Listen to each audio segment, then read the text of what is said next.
आज के कार्यक्रम के प्रमुख अतिथि पद्मत श्री डॉक्टर शंकर महादेवन जी,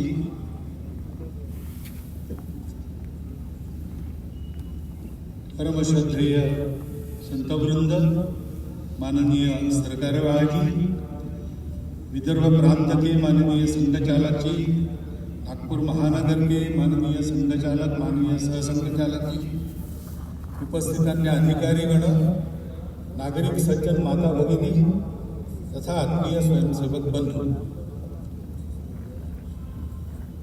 वास्तव में हमारे प्रमुख अतिथि जी ने जो बात अपने भाषण में कही, उसके अलावा और कुछ कहने की, सोचने की जरूरत नहीं है। वो अच्छे गायक भी है और अच्छे वक्ता भी है, ये आज पता चला है हमको। परंतु मुझे तो बोलना पड़ेगा।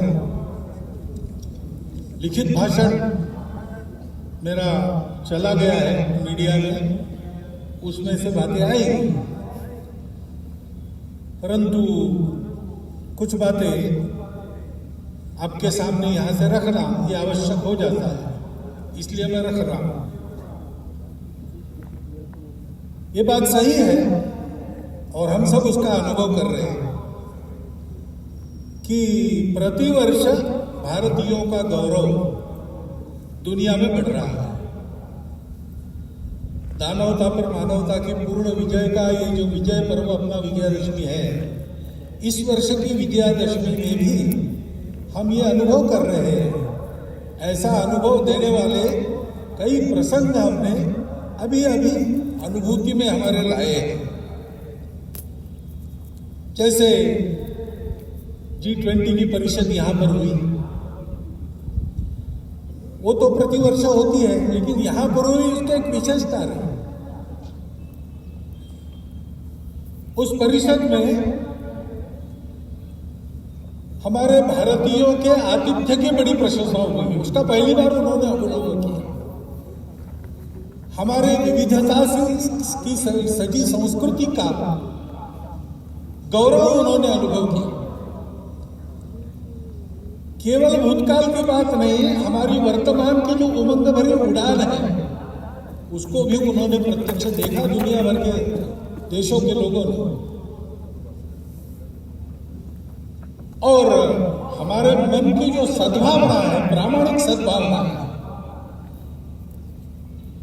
अफ्रीकन यूनियन को सदस्य बनाने में पहले ही दिन परिषद का घोषणा पत्र एक मत से कराने में, और हमारी राजनीतिक कुशलता भी उन्होंने देखी, हमारी प्रामाणिक सद्भावना भी उन्होंने देखी। विशेषकर आर्थिक विषयों पर केंद्रित जो परिषद होती थी, उसमें पहली बार वसुधैव कुटुंबकम की बात कही गई।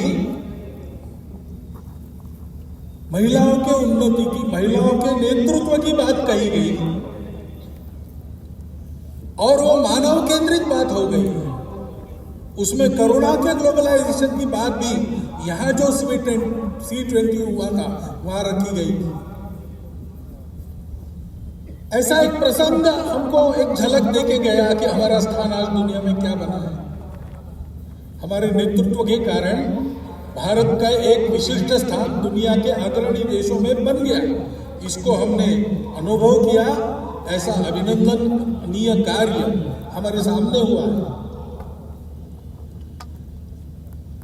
और केवल उसी इसमें नहीं, हमारे खिलाड़ी भी इस बार आशियाई खेल हुए 100 से अधिक, इस भाषण को लिखते तक 107 पदक, 28 स्वर्ण, रौप्य पदक 38 और 41 कांस्य हमारे खिलाड़ियों ने जीते। हमारा देश सब क्षेत्रों में आगे बढ़ रहा है, ये हम देख रहे हैं। आर्थिक स्थिति भी हमारी, हम 5वें नंबर पर 10वें से ऊपर उठकर आ गए इकोनॉमी में। डिजिटल टेक्नोलॉजी का हमने उपयोग किया गरीबों के कल्याण में, सारी योजनाएं नीचे तक पहुंची, उसके लाभ, ये सारी बातें हमने की। स्टार्टअप्स की क्रांति जैसे हो गई, सभी क्षेत्रों में, केवल टेक्नोलॉजी में नहीं, कृषि हो, स्पेस हो, डिफेंस हो, सर्वत्र ये प्रगति भी हमने देखी है।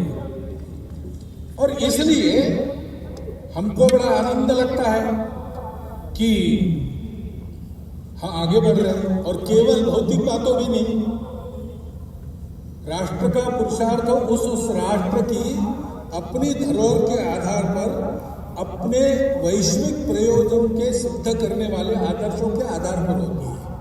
उनको हम देखते, उनका अनुकरण करते, तब आगे बढ़ते हैं। हमारे संविधान के पृष्ठ पर जिनका चित्र है वो हमारे राष्ट्रीय आदर्श, भगवान राम, उनके बाल स्वरूप का रामलला का मंदिर अयोध्या में बनने जा रहा है। अपने मंदिर में रामलला प्रवेश करने वाले हैं 22 जनवरी को। ये प्रसंग हम देखने वाले हैं। उसमें सब लोग तो आ नहीं सकेंगे, सुरक्षा की बात रहेगी, वहां की व्यवस्थाओं की बात रहेगी। धीरे धीरे बाद में जाएंगे अपनी अपनी सुविधा से। परंतु उस दिन अपने सारे देश में हम अपने अपने जगह, अपने छोटे छोटे मंदिरों में ऐसा वातावरण बना सकते। भगवान राम धर्म की मर्यादा के प्रतीक, समाज में सब लोगों को अपनाने वाले भगवान राम। भगवान राम करुणा के प्रतीक। इन सब बातों को ध्यान में रखते हुए ऐसा आत्मीयता का, सर्वसमावेशकता का, समरसता का, प्रेम का, स्नेह का वातावरण, धार्मिकता का वातावरण सर्व देश में बने, ऐसे छोटे छोटे कार्यक्रम अपने जगह पर तो हम कर ही सकते। परंतु ये सारे प्रसंग भारत का एक अमृत काल देखने का सौभाग्य हम सबको मिला है। और इसलिए शताब्दियों की संकट परंपरा को पार हमने किया है और हम आगे बढ़ रहे हैं, ऐसा ध्यान में आया। हमने सदाचार, अहिंसा की शिक्षा देने वाले भगवान महावीर जी का 2550वां वर्ष हम संपन्न कर रहे हैं। हिंदवी स्वराज्य के संस्थापक छत्रपति शिवाजी महाराज, इनका 350वां वर्ष हम संपन्न कर रहे हैं। महर्षि दयानंद सरस्वती, जिन्होंने अंग्रेजों की गुलामी से मुक्त होने के लिए, योग्य बनने के लिए हमको फिर से अपने मूल की ओर खींचा और उसकी स्पष्ट और यथार्थ कल्पना दी। रूढ़ी कुरीतियों को बाजू रखकर वास्तविक अर्थ क्या है वो बताया। उनका 200वां वर्ष हम संपन्न कर रहे हैं। ऐसे ही रानी दुर्गावती, भारतीय महिलाओं की शक्ति, उद्यम, साहस, धैर्य, बुद्धि, शक्ति, पराक्रम, प्रशासकीय कुशलता, प्रजाहित दक्षता, इसका परिचय देने वाली उनका 500वां वर्ष। और साथ साथ भक्ति का परिचय देने वाली संत मीराबाई, इनका 550वां वर्ष। ये अभी हम संपन्न करने वाले हैं, आगे उनका वर्ष है। ऐसे ही अपने राजनीतिक प्रशासन की कुशलता के साथ साथ, प्रजाहित दक्षता के साथ साथ, जो अपने जीवन को सामाजिक विषमता के निर्मूलन के लिए लगा चुके, ऐसे कोल्हापुर के छत्रपति शाहू महाराज का, उनका भी 150वां जयंती वर्ष हम मना रहे हैं। अभी अभी हमने संपन्न किया, तमिलनाडु में एक संत हो गए, वल्ललार, श्री रामलिंगम वल्ललार। उन्होंने अपने जवानी से ही स्वतंत्रता की अलग समाज में जगाना प्रारंभ किया। उन्होंने कहा कि हमारे देश में जो दरिद्रता दिख रही, भूखे लोग दिख रहे, वो अंग्रेजों के गुलामी के प्रतीक है और उसका उपाय मैं करूंगा। तो उन्होंने पहले अन्नदान प्रारंभ किया। उस समय तमिलनाडु में जो चूल्हा उन्होंने अन्नदान के लिए जगलाया, वो आज भी जल रहा और वहां अन्नदान कार्यक्रम चल रहा है। आध्यात्मिक सांस्कृतिक जागृति के आधार पर सामाजिक समता और स्वतंत्रता का संदेश देने वाले वल्ललार जी की भी 200वां वर्ष अभी संपन्न हुआ, अक्टूबर में पूरा किया। इन सब महापुरुषों के द्वारा हमको ये संदेश मिलते हैं सामाजिक समरसता के, स्व के गौरव के, अपने परंपरा के, दुनिया को देने के लिए हमारे पास क्या क्या है उसके। जैसे हमारे प्रमुख अतिथि जी ने उल्लेख किया, हमारे हर बात में हमारा स्व है, संगीत में है, अन्न में है, सारी बातों में है। उसको दुनिया को देने का समय आ गया है और इसलिए उस स्व का गौरव धारण करके स्व के आधार पर देश का एक यशस्वी जीवन खड़ा करके बताना संपूर्ण दुनिया को, ये हमारा कर्तव्य बनता है। और उसके साथ साथ वो आज के विश्व की आवश्यकता भी है। आज का विश्व 2000 साल सुख की खोज में अनेक प्रकार के प्रयोग करके थक गए और वो कहता है कि हमको रास्ता चाहिए, क्योंकि विश्व में अनेक समस्याएं हैं जिनका हल उनको नहीं मिला। स्वार्थ और कट्टरपन के चलते कलह चलते हैं, उसका कोई हल नहीं दिख रहा। विश्व ने प्रयास किया सबको एक रंग में घोलने का, सब में यूनिफॉर्मिटी लाने का, एकरूपता लाने का। वो यशस्वी हो नहीं सकता क्योंकि सृष्टि बनी है विविधता, वो विविध ही रहेगी। विविधता में एकता कैसे आएगी, उसका कोई आधार उनके पास नहीं। और इसलिए स्वार्थ तो रहता ही है, कट्टरपन भी रहता है, उसको चलते एक उन्माद पैदा हो जाता है, अहंकार पैदा हो जाता है, उसके संघर्ष चल रहे हैं। स्वार्थों के टकराव और अत्यधिकता के कारण युद्ध चलते हैं, उसका कोई उपाय नजर नहीं आता। प्रकृति विरुद्ध जीवन शैली, जीवन में स्वैरता, अनिर्बंध उपभोग, आत्यंतिक व्यक्तिवाद, अमर्याद शोषण, अधूरी दृष्टि के कारण उपजने वाले ये सारे दोष है। उसके चलते जो समस्याएं पैदा हुई है पर्यावरण की वगैरह, विश्व को उसका रास्ता नहीं दिख रहा है। उसकी भी अपेक्षा है कि भारत रास्ता दिखाए। भारत को अपने देश में इन समस्याओं का निराकरण करके रास्ता दिखाना होगा। अपने देश में भी ये समस्याएं हैं, समस्याएं हैं, बड़ी बात नहीं। समस्या होना कोई गलत नहीं, जीवन में समस्या रहती है और हम आज दिखा रहे हैं कि हम सामना करके उन समस्याओं का उपाय करेंगे। हमारे यहां भी रहती है समस्या, पर्यावरण की समस्या हम देखते हैं, संकट हम पर भी है। अभी हिमालय क्षेत्र में जोशीमठ में घटनाएं हुई, हिमाचल प्रदेश में घर धंसने लगे, उत्तराखंड में हुआ।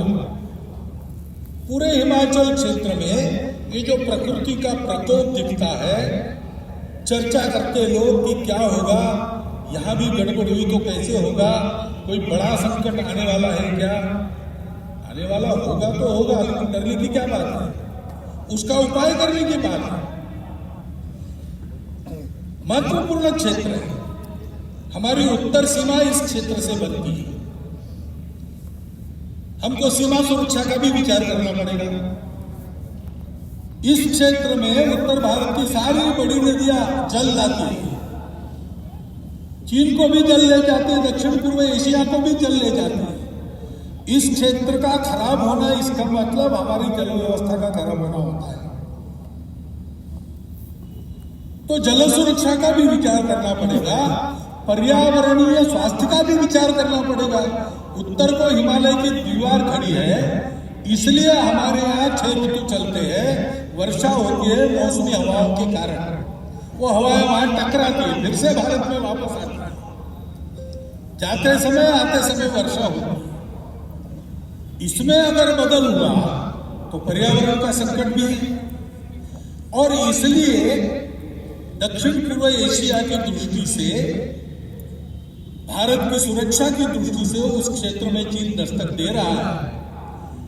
जल सुरक्षा, पर्यावरणीय सुरक्षा, सीमा की सुरक्षा, कुल मिलाकर अपने देश के स्वास्थ्य के लिए उस हिमालय क्षेत्र का एक क्षेत्र के नाते अलग सा विचार करते हुए इसको कैसे करना, इसको हमको तय करना पड़ेगा।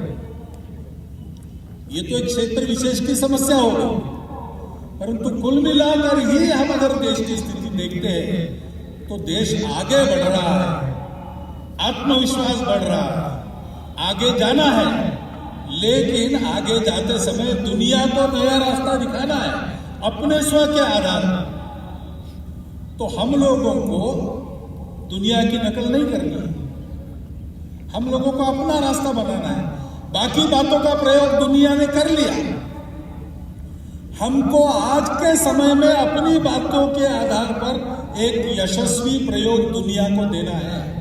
देश का जीवन कैसे खड़ा किया जा सकता है स्व के आधार पर। और ये नहीं कि हम नहीं कर रहे, हम कर रहे हैं। सरकारी नीतियों में भी ये प्रकट हो रहा है। नई अंग्रेज में कहेंगे इनोवेटिव ऐसे उपाय करके अपना देश आगे बढ़ रहा है, नीतियां ऐसे चल रही हैं। लेकिन प्रशासन ने भी ऐसा चलना चाहिए। तो प्रशासन के दिमाग में ये बात चाहिए, वो पूरी है ऐसा लगता नहीं, उनको तैयार होना पड़ेगा। और शासन प्रशासन तो अपना काम कर ही लेंगे, परंतु समाज को भी करने की आवश्यकता है। समाज को भी अपने स्व का पूर्ण ज्ञान होना चाहिए। ये समझ में आना चाहिए कि हमारी सब बातों में हमारा स्व है, इसलिए हमारी कौन सी बातें काल सुसंगत है उनको रखना चाहिए। कौन सी ऐसी बातें दुनिया में चल रही जिससे हमको सीखना है उसको हमको लेना है, परंतु देशानुकूल बनाकर लेना है। और कौन सी ऐसी बातें हैं जो हमारी अपनी है, वो समयानुकूल है कि नहीं, काल सुसंगत है कि नहीं, ये देखते हुए उनमें आवश्यक परिवर्तन करते हुए जो कालबाह्य हो गई उनको छोड़ते हुए हमको भी अपने आचरण को बदलकर आगे चलना चाहिए। क्योंकि संपूर्ण देश को आगे बढ़ना है तो शासन की स्व आधारित युगानुकूल नीति बन रही है, धीरे धीरे ही बनेगी। गलत नीति पर पोथी निष्ठता के कारण या भ्रामक कल्पनाओं के कारण इतना आगे चले गए थे, एकदम अबाउट टर्न नहीं हो सकता। ऐसे हम गए, अब धीरे धीरे मुड़ रहे, वो काम होगा, परंतु उसके साथ साथ हमको प्रशासन की तत्पर सुसंगत लोकाभिमुख कृति चाहिए। और हमारे लिए सबसे महत्वपूर्ण है समाज का मन वचन कर्म से सहयोग और समर्थन। इससे देश की स्थिति में परिवर्तन आएगा। आज की हालत में अपने मूल्यों पर हम खड़े होकर अगर परिवर्तन लाते हैं तो उससे दुनिया को नया रास्ता मिल जाएगा। अब ये हम करने लगे, लेकिन थोड़ा और एक बात का भी ध्यान रखना पड़ेगा। दुनिया में कुछ लोग हैं, भारत में भी कुछ लोग हैं जो नहीं चाहते कि भारत खड़ा हो, और इसलिए समाज में कैसे विभेद पैदा करना, समाज की सामूहिकता जो निर्माण हुई उसको कैसे तोड़ना, अलगाव और टकराव कैसे पैदा करना, ऐसा वो प्रयास करते हैं। अपनी असावधानी के कारण, अपने अविवेक और परस्पर अविश्वास के कारण हम भी कभी कभी उसमें फंस जाते और अप्रत्याशित उपद्रव खड़े हो जाते। क्योंकि भारत का उत्थान होगा तो कलह मिटेगी, भारत का उत्थान होगा तो दुख जाएगा, शोषण जाएगा। इनके आधार पर अपने स्वार्थ का धंधा करने वाली दुनिया की और अंदर की जो ताकतें हैं, भारत बड़ा होने से उन पर मर्यादा आएगी, वो अपने खेल नहीं खेल सकेंगे। इसलिए इनका निरंतर विरोध चलता है। विरोध करने के लिए किसी विचारधारा का आवरण ये लोग ओढ़ लेते हैं, बड़ी चिकनी चुपड़ी बातें करते हैं, कोई बड़ा उद्देश्य, मन लुभावन उद्देश्य ऐसा घोषित करते कि हम इसके लिए काम कर रहे हैं, लेकिन उनका उद्देश्य दूसरा ही रहता है, अपना उनको सुविधा करने का रहता है। और कोई भी हो, किसी भी विचारधारा का हो, वो खाटी संघ वाला हो या कम्युनिस्ट हो, अगर वो प्रामाणिक है, निस्वार्थ बुद्धि से काम कर रहा है, तो उनके लिए वो बाधा ही बनता है। ये जानकर ऐसे सब लोगों का वो विरोध करते हैं। अभी एक नया नाम उनका चलता है दुनिया में, कल्चरल मार्क्सिस्ट या वोक, यानी जगे हुए वोकिज्म, ऐसे शब्द चलते हैं। नाम तो मार्क्स का लेते हैं, लेकिन 1920 में ही उन्होंने समझा कि मार्क्स ने जो भविष्यवाणी की वैसा होने वाला नहीं है, तो वैसा होने के नाम पर हमारे हाथ में पूरी दुनिया की पकड़ आ जाए, इसलिए तब से ही उन्होंने अपना उद्योग प्रारंभ किया है। इसलिए उसी समय उन्होंने मार्क्स की बातों को भुला दिया और आगे बढ़ रहे हैं। और आजकल वो जो कहते हैं और बोलते और बताते हैं, विश्व की सारी सुव्यवस्था का उनका विरोध है। विश्व में मांगल्य का, संस्कार का, संयम का उनका विरोध है। अनिर्बंध स्वैराचार का वो पुरस्कार करते हैं। ये पुरस्कार सहज हो जाए, जोर से हो जाए, इसलिए माध्यमों को और अकादमियों में अपना वर्चस्व स्थापित कर उनका उपयोग करते हैं। देश की शिक्षा को भ्रष्ट करते हैं, देश के संस्कार को भ्रष्ट करते हैं, राजनीति, सामाजिक वातावरण, इन सबको भ्रम और भ्रष्टता का शिकार बनाते हैं। असत्य, विपर्यस्त और अतिरंजित वृत्त के द्वारा ये भ्रम और द्वेष फैलाना, भय फैलाना आसान हो जाता है। उसके चलते जो झगड़े बनते हैं, उन झगड़ों में उलझाकर समाज को अपनी पकड़ में लाना, अपनी अधिष्ठता में फंसना, ये वो करते हैं। किसी भी राष्ट्र की जनता में ऐसी अनास्था, दिग्भ्रम, परस्पर द्वेष उत्पन्न करने वाली जो प्रणाली है ना, अपने यहाँ चाणक्य नीति में उसका नाम है मंत्र विप्लव। विश्व से एक आदमी मरता है, बाणों से एक को ही मार सकते हैं, लेकिन मंत्र विप्लव से प्रजा सहित राजा का नाश होता है, ऐसी उक्ति है। ये इन लोगों से हमको ध्यान रखना पड़ेगा, बचना पड़ेगा। राजनीतिक स्वार्थों के लिए अपने प्रतिस्पर्धी को पराजित करने के जो उद्योग चलते हैं, उसमें इन शक्तियों के साथ गठबंधन करने का अविवेक भी चलता है। यह अपेक्षित नहीं है, लेकिन होता है। और समाज में अगर आत्मविस्मृति है, समाज में अगर अनेक प्रकार के भेद है, आपस में लड़ाई है, स्वार्थों की प्रतिस्पर्धा है, ईर्ष्या है, द्वेष है, तो फिर उनका काम आसान हो जाता है। और इसलिए इन आसुरी शक्ति को बल न पड़े, ऐसा हमको देखना। हम इधर उधर की घटनाएं देखते तो सहज बात ध्यान में आता कि ऐसा कुछ है। मणिपुर की परिस्थिति को लेकर अभी शांत हो रही है, लेकिन ये आपस में झगड़ा कैसे हुआ? बहुत वर्षों से वहां मणिपुरी मैतेई और मणिपुरी कुकी वो साथ में रहते, अचानक कैसे झगड़ा हुआ? सीमा वाला क्षेत्र है वो भारत का, वहां पर ऐसा होना, वहां पर अलगाव की बातें खड़ी होना, वहां पर ऐसे आपस में झगड़े होना, इससे किसका फायदा है? भारतीय शक्तियों का भी फायदा है।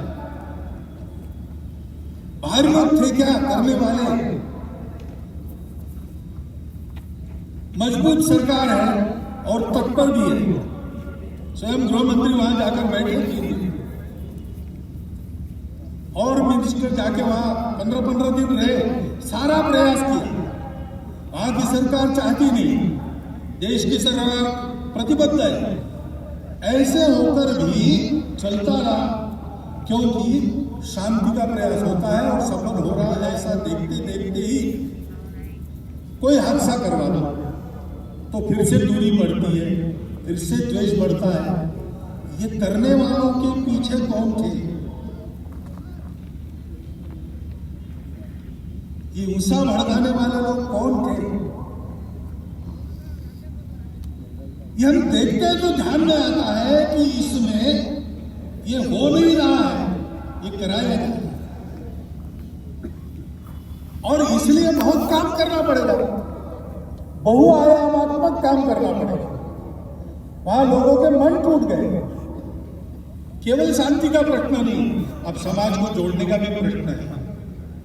संघ के स्वयंसेवक पहले से अंत तक वही करते रहे, आज भी कर रहे हैं। सबकी सेवा कर रहे हैं, समदृष्टि से सबको देख रहे हैं, सबके पास जा रहे हैं, सबसे बात कर रहे हैं शांति रखने की। और ऐसी परिस्थिति में भी समाज में टूटन पैदा न हो, इसके लिए उस परिस्थिति में भी अपनी जान हथेली पर रखकर काम कर रहे हैं। स्वयं को उस उकसावे में, उस भड़काने वाली परिस्थिति में दिमाग पर बर्फ रखकर उन्होंने काम किया है। हमको उन स्वयंसेवकों पर गर्व है, जैसा काम उन्होंने मणिपुर में किया। इतना बड़ा काम उन्होंने किया है। उनके कार्यों पर और उन स्वयंसेवकों पर, दोनों पर हमको गर्व है। लेकिन वहां सबको काम करना पड़ेगा। सरकार की इच्छा शक्ति तो है ही, उसके साथ साथ प्रशासन की कृति, जैसा मैंने कहा, उसको लाना पड़ेगा। सक्रियता, कुशलता दिखानी पड़ेगी। अविश्वास को, खाई को पाटने में प्रबुद्ध नेतृत्व को भी वहां की भूमिका बनानी पड़ेगी। लंबा काम करना पड़ेगा। ऐसी अनेक घटनाएं हम देखते हैं। इसका उत्तर क्या है? उसका उत्तर यही है, परस्पर टीका टिप्पणी में न उलझते हुए हमको एकता की ओर बढ़ना पड़ेगा। हर परिस्थिति में यह एकता का भान समाज के विवेक को जागरूक रखता है। चंगुलों में समाज फंसता नहीं, षड्यंत्रों के अधीन नहीं होता। उसका कारण यह एकता ही है। संविधान में इसी एकता को, एकात्मता को एक मार्गदर्शक तत्व के नाते उद्धृत किया है। डॉक्टर अंबेडकर साहब ने संविधान संसद में देते समय जो 2 भाषण किए, उन भाषणों को हम ध्यान से पढ़ते हैं तो हमको ध्यान में आता है कि उसमें भी यही संदेश है बंधुभाव का। उसको कैसे लाना? दुनिया को देखते हैं तो दुनिया के देशों ने कुछ मानव निर्मित आधार खोजे एकता के। कहीं पर एक रिलीजन आधार बना, कहीं पर एक भाषा आधार बनी, कहीं पर समान आर्थिक हित आधार बने, जिसके आधार पर और उन्होंने एकता लाई। लेकिन ध्यान में आता है कि आधार टिकाऊ नहीं है और वो देश, उसमें बहुत ज्यादा विविधता नहीं है। उन देशों को ये समझ में नहीं आता है कि भारत में इतनी भाषाएं, इतने पंथ संप्रदाय, इतने खान पान, रीति रिवाज, इतने दूर दूर के अलग अलग भौगोलिक परिस्थिति वाले प्रांत होने के बाद भी सदियों से भारत एक होकर चल रहा है। उसका आधार क्या है? उनको समझ में नहीं आता। उनको आश्चर्यचकित करती है ये बात और उनको आकर्षित भी करती है। इसलिए वो लोग आते हैं भारत में, आकर कहीं न कहीं ये बोल जाते हैं कि भारत से हार्मनी सीखनी चाहिए, सारी दुनिया को उसकी जरूरत है, भारत सिखाए। इसका आधार क्या है? हमारी इस एकता का आधार क्या है? हमारी एकता का आधार है हमारी सर्वसमावेशक संस्कृति, जो किसी को पराया नहीं मानती, विविधताओं को वो अलगाव नहीं मानती, विविधता को वो श्रृंगार मानती, उसका उत्सव करती, उसका स्वीकार करती।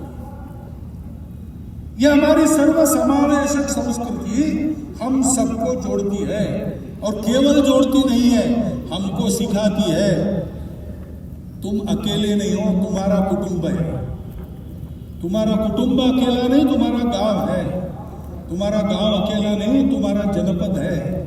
ऐसा करते करते जनपद से देश, देश से राष्ट्र, राष्ट्र से अंतरराष्ट्रीयता, वसुधैव कुटुंबकम तक विश्व के साथ एकात्मता, जड़ चेतन सारा विश्व।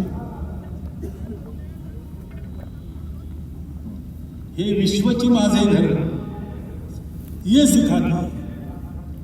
ये सिखाने वाली हमारी संस्कृति हमको एक करने वाली है, वैसी बनी। इसका कारण क्या है?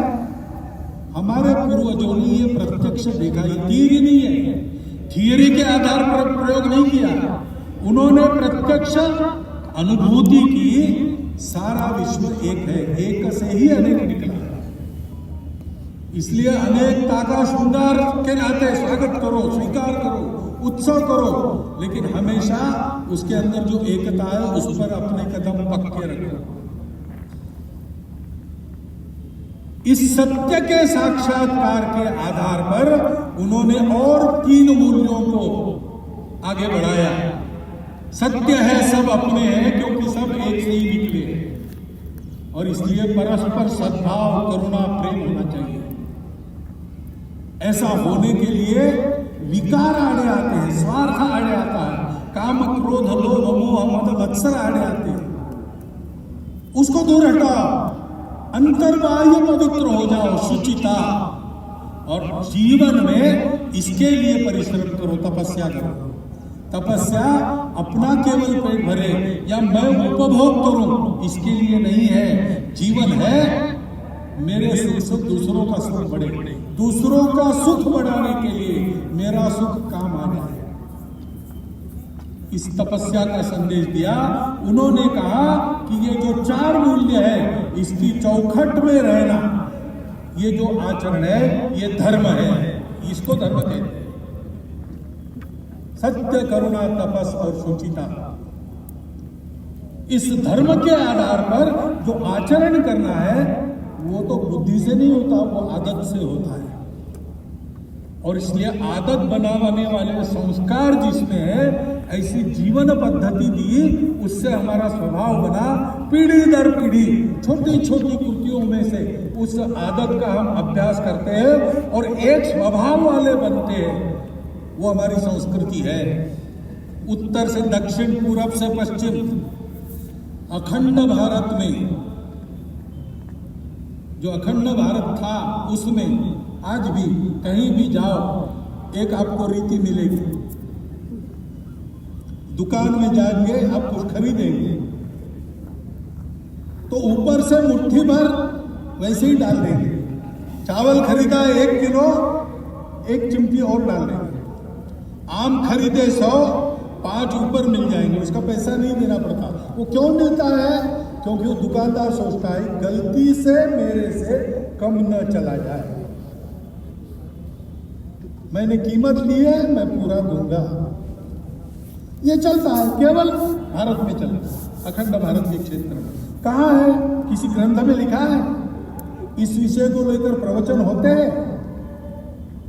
ये पीढ़ी दर पीढ़ी हर घर में, हर गांव में आदत लगाई गई, वो चल रही है। उससे हमारा ये स्वभाव बना है, ये हमारी संस्कृति है। ये संस्कृति ऐसी रहे, फलती फूलती रहे, इसलिए जिन लोगों ने अपना खून पसीना बहाया, इस संस्कृति का आचरण करने वाले समाज के संरक्षण के लिए बलिदान दिए, उद्यम किया, पराक्रम किया, वो सब महापुरुष हमारे आदर्श है। उनके व्यवहार का हम अनुकरण करते हैं। और ये सब ऐसे हुआ, उसका और एक कारण है, और सबसे महत्वपूर्ण कारण है, हमारी भारत माता सुजल सुफल मलयज शीतल थी, इसलिए हम समृद्ध थे। और तीनों ओर से पर्वतमालाएं, उस पूरे को पहले हिमालय कहा जाता था, और तीनों ओर से सागर। ऐसी सुरक्षितता के परिस्थिति में थे, हम सुरक्षित थे, इसलिए हमको लड़ाई झगड़े का काम नहीं पड़ा। हमको जीवन के लिए संघर्ष बहुत ज्यादा नहीं करना पड़ा। हमने फुर्सत का उपयोग सत्य की खोज के लिए किया।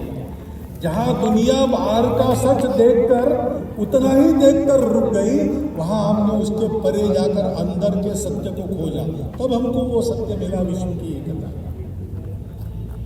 तो ये हमारे भारत माता का उपकार है, उसकी भक्ति, वो हम सबको जोड़ती है।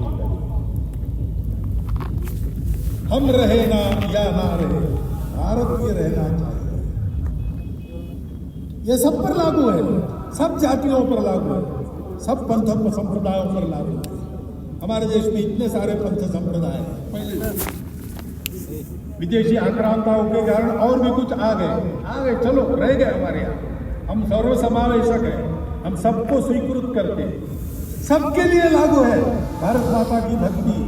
हम सबके पूर्वज वही है, समान है, समान पूर्वजों का गौरव, उनके आदर्शों का अनुकरण और इस सर्व समावेशक, सबको स्वीकार करने वाली, संस्कार देने वाली, भद्रता सिखाने वाली, सत्य, करुणा, शुचिता और तपस के चौखट में चलने वाली संस्कृति को स्वीकार करके चलना, यही हमारे एकता का आधार है। उसी से एकता निकलती है। स्वार्थ के आधार पर एकता होती है क्या? तुम मुझे ये दो, मैं तुम्हें वो दूंगा, ये सौदा कितने दिन चलेगा? ये चलता नहीं। राष्ट्र की एकता सौदों के आधार पर नहीं होती। राष्ट्र की एकता अपनेपन के कारण होती है। वो स्थायी अपनापन इन तीन बातों से हमको मिलता है, लेन देन से नहीं मिलता। बहुत लोग मिलते हैं, वो चिंतित है। देश में जो छोटी मोटी घटनाएं होती है, ऐसी छोटी मोटी ही होती है, लगभग पूरे समाज में एकता का वातावरण है, लेकिन उसको तोड़ने का प्रयास तो हो रहा है, इसलिए वो चिंतित है। आकर मिलते हैं, कहते हैं कि ये फितना, फसाद और कितान ठीक नहीं, यानी आपस में संघर्ष ठीक नहीं, एक दूसरे को मारना ठीक नहीं, हिंसा ठीक नहीं है, विवाद तो ठीक नहीं है। उसके जगह सुलह, समालामती और अमन पर चलना चाहिए। आपस में बात करनी चाहिए, सुरक्षित रहना चाहिए, शांति से रहना चाहिए। ये बात ठीक है, ऐसे ही चलना चाहिए। उसको करना है तो ये बात ध्यान में रखनी पड़ेगी कि हम लोग दिखने में अलग है, वास्तव में अलग नहीं है। हमारी पूजाएं अलग अलग है, भाषाएं अलग अलग है। हो सकता है पूजाएं तो बाहर से भी आई हो, दिखने में हम अलग है, लेकिन अलग अलग लोगों को यहां एक होने की बात ही नहीं है, जो पहले से एक थे और जिनमें ये सारी विविधता का पूर्ण स्वीकार पहले से था। ऐसे हम एक लोग हैं, अपनी एकता के इन तीन सूत्रों को भूल गए, इसलिए आज आपस में हम एक दूसरे को अलग अलग मान रहे हैं। वो भूलना और अपनी एकता को याद करना, ये करेंगे तब हम जुड़ेंगे। उसी आधार पर हमको मिल से जुड़ना है। हमारी समस्याएं हैं, आपस में हमारे है, कुछ भी बात हो सकती है। विकास चल रहा है तो विकास में हमको कुछ चाहिए, ज्यादा चाहिए, मुझे चाहिए, ये स्पर्धा है। मन वचन कर्म से सारा समाज ऐसे ही चल रहा है। ऐसा नहीं है, आप तो ऐसा कहते हैं लेकिन वहां तो वैसा होता है, ये परिस्थिति है। सबका ऐसा नहीं है, लेकिन जिनको ऐसा होना है और देश को ऐसा बनाना है, उनको ध्यान में रखना पड़ेगा कि पहले ये सब ठीक हो, बाद में हम एक होंगे। ये बात नहीं चलेगी, क्योंकि ये सब ठीक नहीं। इसका कारण हमने उस अपनेपन को भुला दिया, यही है। और इसलिए पहले हमको अपने में उस अपनेपन को रखना पड़ेगा। ये सब होता है तो भी क्षोभ नहीं होना चाहिए, अविवेक, असंतुलन नहीं होना चाहिए। ऐसे टर्बुलेंस में भी हमको अपना दिमाग ठंडा रखकर सबको अपना मानकर चलना पड़ेगा। धीरे धीरे सबको अपने साथ चलाना पड़ेगा। अपनेपन की दृष्टि आ गई तो उसके आधार पर इन सारी बातों के समाधान होंगे, अन्यथा दूसरा कोई समाधान नहीं। ये बातें उपायों से नहीं ठीक होती, व्यवस्थाओं से ठीक नहीं होती, ये मलम पट्टियां होती है जो कालांतर में निकल जाती, नए घाव भी बनते हैं। और घाव तो बहुत गहरे हैं। भारत विभाजन जैसी घटना का घाव बहुत गहरा है। लंबी परंपरा चली अपनी, जो संघर्ष की उसके चलते मन में एक दूसरे के प्रति कितना अविश्वास है, उसके चलते बातें भी होती है, मूल जलोल बातें होती है, धमकाने की बातें होती है, चैलेंज देने की बातें होती है। ये सब हो रहा है, लेकिन उसमें हमको ठंडे दिमाग से आगे चलना पड़ेगा। इस दृष्टि को जानना पड़ेगा, उस दृष्टि का प्रचार प्रसार इस परिस्थिति के बावजूद करना पड़ेगा। तब एकता आएगी, तब ये सारे सवाल ठीक हो जाएंगे। और इसलिए इस परिस्थिति के चलते ये समझना चाहिए, समस्या सबकी है। कौन विकास नहीं चाहता और किसकी दौड़ नहीं है अपने विकास के लिए। देश के अपने मर्यादित संसाधनों पर 140-42 करोड़ की जनसंख्या, उन सबका अधिकार है, तो स्पर्धा तो रहेगी। तो हमको मिला, उनको नहीं मिला, मुझे नहीं मिला, उसको मिला, ये समस्याएं सबकी समस्याएं हैं।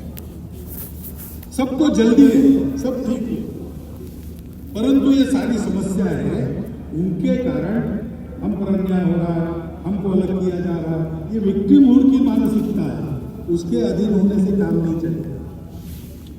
कोई विक्टिम नहीं है, एक परिस्थिति है जिसमें से हमको गुजर के सबका भला करना है। हमारा भी हो, सबका हो, सबके साथ हम हैं। पूरा समाज ठीक होगा, हम भी ठीक हो जाएंगे उसके साथ। मैं ठीक होऊंगा और बाकी समाज वैसे ही रहेगा, ये चलेगा नहीं। ये समझ के चलना पड़ेगा। एक दूसरे के प्रति जो अविश्वास है उससे बाहर आकर चलना पड़ेगा। और ध्यान में रखना पड़ेगा कि राजनीति अपने देश में स्पर्धा पर चलती है। स्पर्धा में अनुयायी अपने पीछे ज्यादा खड़े हो, इसलिए समाज को बांटना ये दुर्भाग्य से रीति बन गई। और इसलिए राजनीति से इन प्रश्नों का हल नहीं निकलेगा। राजनीतिक वर्चस्व कमाकर हम इसको ठीक करेंगे, ये बात बेकार है। हमारी लोकशाही है, प्रजातंत्र है, इसमें सब लोग समान हैं, कोई ऊपर नीचे नहीं है। उसकी पद्धति से ही हमको चलना पड़ेगा। परंतु समाज की एकता के लिए हमको राजनीति से अलग होकर सारे समाज का विचार करते हुए चलना पड़ेगा। ये नहीं मानना कि ऐसा करने में कोई हम शरण जा रहे किसी, ये भी नहीं मानना कि लड़ाई चल रही थी अब युद्धबंदी हो गई, सीज फायर हो गया, ऐसा नहीं है। ये किसी के स्वार्थ की, किसी पार्टी की पुकार नहीं है, अपनी इमेज ठीक करने का एक्सरसाइज नहीं है। ये अपनेपन की पुकार है। जिनको सुनाई देगी उनका भला होगा, जो फिर भी नहीं सुनेंगे उनका क्या होगा मुझे पता है। अपनेपन की सुखा ये लेकर चलना पड़ेगा। फिर से मैं याद दिला दूं, डॉक्टर बाबा साहब आम्बेडकर के वो दो भाषण पढ़िए, बार बार पढ़िए, पारायण करने लायक है। जैसे हम अपनी अपनी श्रद्धा के अनुसार किसी पवित्र ग्रंथों को पढ़ते हैं प्रतिवर्ष, हमारे संघ के संसद डॉक्टर साहब का चरित्र प्रतिवर्ष पढ़ते, वैसे डॉक्टर बाबा साहब आम्बेडकर के समग्र नहीं पढ़ सकते, कम से कम वो दो भाषण प्रतिवर्ष पढ़ते रहिए, 15 अगस्त 26 जनवरी, उसमें यही संदेश है। और ये काम एकाएक होने वाला नहीं है, लंबा प्रयास करना पड़ेगा। क्योंकि जैसा मैंने कहा कि घाव बहुत गहरे हैं, उनको भरने में समय लगेगा। वो घाव गहरे, इससे क्या क्या अनुभव आते हैं, वाणी आयोजन तो दिख ही रहा है। यहाँ तक होता है कि मुझे किसी बस्ती में घर नहीं मिलता, मैं घर ढूंढने गया था, मुझे अपने बस्ती में ही जाना पड़ता है, दूसरी बस्ती में नहीं मिलता। एक ही देश के रहने वाले लोग इतने पराये हो गए, लेकिन ये अनुभव आते हैं। ये कटुता है समाज में, लेकिन हमको उससे अलिप्त रहना है। जिनको ये करना है, जो संपूर्ण समाज की एकता चाहते हैं, भारतवर्ष एक होकर परम वैभव संपन्न बने, ऐसा चाहते हैं, जो वास्तविक हिंदुत्व के अभिमानी है, ऐसे सब लोगों को जो ये चाहते हैं उनको अपने जिह्वा पर संयम रखना पड़ेगा। झगड़े की भाषा अलग होती है, दोस्ती की भाषा अलग होती है। दोस्ती की भाषा शरणागति नहीं है, दोस्ती की भाषा दुर्बलता नहीं है, शक्ति संपन्न बनकर दोस्ती करना। शक्ति संपन्न जब अच्छे लोग बन जाते हैं तो उससे वो गुंडागर्दी नहीं करते, वो सबको शक्ति संपन्न बनाते हैं, दुर्बलों की रक्षा करते हैं, वो सबको अपना मानकर चलते हैं, समदृष्टि रहती है। शील की भी ताकत रहती है शारीरिक शक्ति के साथ साथ। वो शील हमको विद्या विनय संपन्नो ब्राह्मणों देवी अस्ति सुनिचैव शोभाकैच पंडिता समदर्शिना। पंडित यानी विद्वान यानी जानकार लोग सबको समान नजर से देखना, ये बताता है। ऐसा हमको चलना पड़ेगा, सहन बहुत करना पड़ेगा, उकसावे में आना छोड़ देना पड़ेगा, अविश्वास छोड़ना पड़ेगा, अपने जबान पर लगाम लगाना पड़ेगा। किसी एक तरफ ये इशारा नहीं है, सभी तरफ है, सभी तरफ से होता है। सब जगह ऐसे लोग हैं जो ये समझते नहीं, या ऐसे लोग हैं जो ये होने देना नहीं चाहते। उनको छोड़ दो, उनको इग्नोर करो, अपने रास्ते पर बढ़ो, सबको जुटा, ऐसा चलना पड़ेगा। तो फिर इस देश में इन घातक खेलों की माया से बचकर हम लोग आगे बढ़ेंगे। ये बातें चलेगी, गुंडागर्दी होगी तो उसका तो इलाज एक ही है, संगठित बल संपन्न समाज, नागरिक अनुशासन, कानून सुव्यवस्था और संविधान का पालन करके चले। इस गुंडागर्दी के प्रतिकार में शासन प्रशासन का सहयोगी बन के चले, यही उसका उपाय है। इसलिए बल संपन्न संगठित समाज बनाने का काम संघ कर रहा है। सावधान रहना है, क्योंकि अब आने वाले दिन भी, अब चुनाव के दिन है, अभी राज्यों की चुनाव है, आगे लोकसभा का है। चुनाव में तो खूब गाली गलौज चलेगी, प्रचार चलेगा लोगों को इधर से उधर लाने का। उसमें ये हथकंडे और बढ़ सकते हैं। जहां उद्देश्य नहीं वहां भी उद्देश्य चिपका कर बातें हो सकती। ध्यान में रखना, चुनाव में मतदान करना हर नागरिक का कर्तव्य है, वो हम सब ने करना चाहिए। मतदान को छोड़ना नहीं चाहिए, वो हमारा राष्ट्रीय कर्तव्य है। नागरिक राष्ट्रीय कर्तव्य करे, इसलिए संघ के संसद काम करेंगे, परंतु वो ऐसी छोटी बातों के आधार पर नहीं करना है। उकसावे में भड़काऊ बातों से भड़ककर उकसावे में आकर नहीं करना है। ठंडे दिमाग से सोचिए कौन अच्छा है, किसने अच्छा काम किया है। सबका अनुभव भारत की जनता के पास है, सबका अनुभव ले लिया। अब इसमें कौन अवेलेबल बेस्ट, उसको देना। ऐसा उनको चलना पड़ेगा। मतदान के प्रचार के समय ये सारे हथकंडे फिर से अपनाए जाएंगे, उसकी आग में हमको पड़ना नहीं चाहिए। ये ध्यान रखकर हम आगे बढ़े। संघ ऐसे जाएगा। 1925 के बाद, 1925 को संघ शुरू हुआ, 2025 100 साल पूरे होते, 26 तक और हम शताब्दी का वर्ष, 100 साल पूरे होने बाद का वर्ष हम मनाएंगे। और इसलिए ऊपर निर्दिष्ट सभी बातों में संघ के स्वयंसेवक पहल करेंगे। संपूर्ण समाज में, आचरण में, उच्चारण में देश के प्रति अपनत्व, संपूर्ण देश के प्रति अपनत्व की भावना प्रकट हो। मंदिर, पानी, स्मशान में कहीं भेदभाव बाकी है तो वह समाप्त हो। परिवार के सभी सदस्यों में, कुटुंब की नित्य मंगल संवाद, संस्कारित व्यवहार व संवेदनशीलता बनी रहे, बढ़ती रहे। उनके द्वारा समाज की सेवा होती रहे। सृष्टि के साथ संबंधों का आचरण अपने घर से पानी बचाकर, प्लास्टिक हटाकर और घर आंगन में और देश में हरियाली बढ़ाकर हो। स्वदेशी के आचरण से देश का भला होता है, देश आत्मनिर्भर होता है। आत्मनिर्भरता का कई प्रकार का प्रयास सरकार के द्वारा हो रहा है। समाज भी इसमें चले, स्वनिर्भर होना, स्वावलंबी होना, फिजूल खर्ची नहीं करना, देश में रोजगार बढ़ना और देश का पैसा देश के ही काम आना, ये स्वदेशी है। उस स्वदेशी का आचरण भी अपने घर से प्रारंभ होना चाहिए। कानून व्यवस्था और नागरिकता के नियमों का पालन हो, समाज में परस्पर सद्भाव और सहयोग की प्रवृत्ति सर्वत्र व्याप्त हो, इन सभी आचरणात्मक बातों का होगा। सब चाहते हैं, लेकिन छोटी छोटी बातों से प्रारंभ कर उनके अभ्यास के द्वारा इस आचरण को अपने स्वभाव में लाने का सतत प्रयास आवश्यक है। संघ के स्वयंसेवक प्रयास स्वयं करेंगे और समाज को भी उस प्रभाव में जोड़ेंगे। अभावग्रस्त बंधुओं की सेवा, समाज की आपत्तियों में सेवा संघ के स्वयंसेवक नित्य करते रहे, आगे भी करते रहेंगे, लेकिन इस पर संघ के स्वयंसेवक आगे लगेंगे। उसकी तैयारियां उन्होंने प्रारंभ कर दी है।